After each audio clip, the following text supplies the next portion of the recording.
আছি রক গার্ডেনে। বৃষ্টি পড়ছে কিন্তু একদম সুন্দর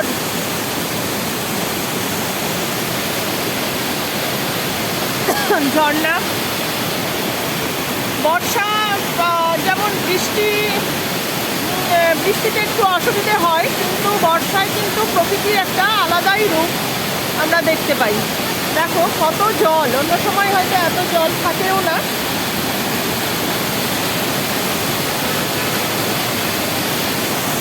এদিক দিয়ে একটা নামছে, এদিক দিয়ে একটা নামছে।